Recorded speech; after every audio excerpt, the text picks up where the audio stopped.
Sebelumnya,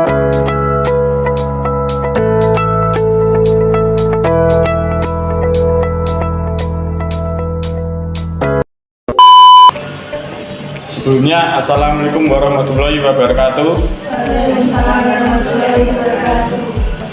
Saya dari kelompok 4 akan mempresentasikan dengan materi lokasi dan distribusi.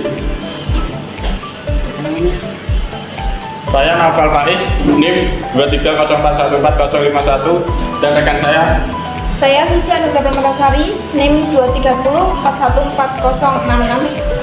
Saya Rani Enjang Musnajati, NIM 230414059. akan mempresentasikan lokasi dan distribusi.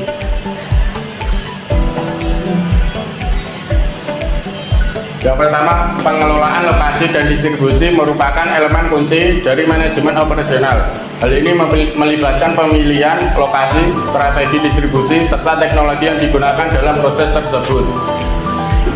Dan ada strategi promosi. Lokasi yang harus memberikan pilihan yang menguntungkan dari sejumlah akses yang ada. Semakin strategis suatu lokasi, berarti akan semakin besar peluang keuntungan yang akan diperoleh.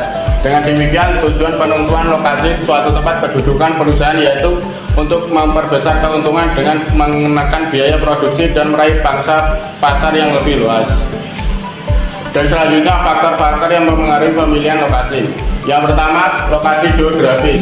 Faktor seperti aksesibilitas, iklim, dan topografi memainkan peran yang penting dalam menentukan lokasi yang tepat. Yang kedua, pasar persediaan. Permintaan pasar lokal dan ketersediaan sumber daya mempengaruhi keputusan pemilihan lokasi. Dan yang terakhir, regulasi dan kebijakan. Faktor-faktor legal dan kepatuhan peraturan memiliki dampak signifikan pada pemilihan lokasi.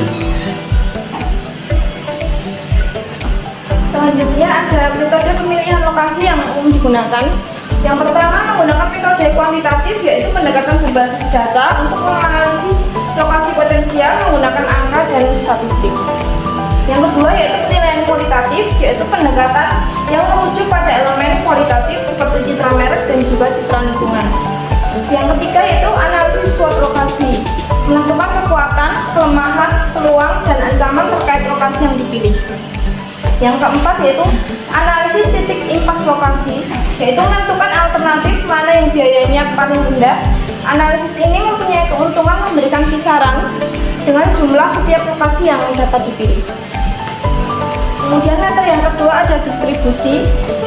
Yang dimaksud dengan distribusi yaitu kegiatan pemasaran yang berusaha memperlancar dan mempermudah penyampaian barang dari produsen sampai ke tangan konsumen, sehingga penggunaannya sesuai dengan jenis, jumlah, harga, tempat, dan waktu yang dibutuhkan. Orang yang melakukan kegiatan ini disebut dengan distributor.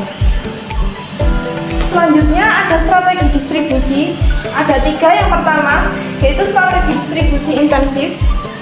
Dalam strategi ini akan menempatkan produk pada pengajar. Strategi ini cocok diterapkan pada kebutuhan sehari-hari. Yang kedua yaitu strategi distribusi selektif. Strategi ini menyalurkan suatu produk dengan memilih distributor sehingga akan menimbulkan persaingan antar distributor dengan pengajar. Yang ketiga yaitu strategi distribusi eksklusif. Dalam strategi ini, distributor akan diberikan hak istimewa atas produk yang akan dijual. Strategi ini biasanya digunakan untuk produk dengan kualitas harga yang tinggi. Kemudian ada fungsi distribusi. Yang pertama adalah pengangkutan atau transportasi. Kedua, penjualan atau selling. Ketiga, penanggung resiko. Keempat, pembelian atau buying. Kelima, penyimpanan atau storing. Kemudian ada jenis saluran distribusi. Yang pertama ada distribusi langsung, yaitu dilakukan antara produsen dengan konsumen secara langsung. Kedua, distribusi semi langsung dilakukan melalui seorang perantara supaya produk dari produsen tetap bisa sampai ke konsumen. Ketiga, yaitu distribusi tidak langsung, dilakukan melalui perantara sehingga produk itu tidak bisa langsung diterima dari produsennya. Kemudian faktor pengaruh kegiatan distribusi. Faktor pasar, yaitu saluran distribusi akan dipengaruhi oleh pola pembelian konsumen, yakni jumlah konsumen, letak geografis, kebiasaan pembelian produk oleh masyarakat. kedua ada faktor barang. Dalam faktor barang akan ada pertimbangan dari segi produk, nilai unit, dan standar produk. Ketiga yaitu faktor perusahaan. Perusahaan akan ada pertimbangan yang berkaitan dengan sumber dana, pengalaman, dan kemampuan manajemen.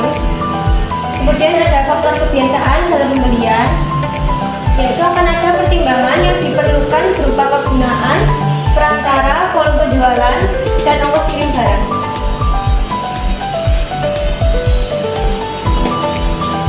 Itu saja presentasi dari kami kelompok 4. Kurang lebihnya mohon maaf. Wassalamualaikum warahmatullahi wabarakatuh.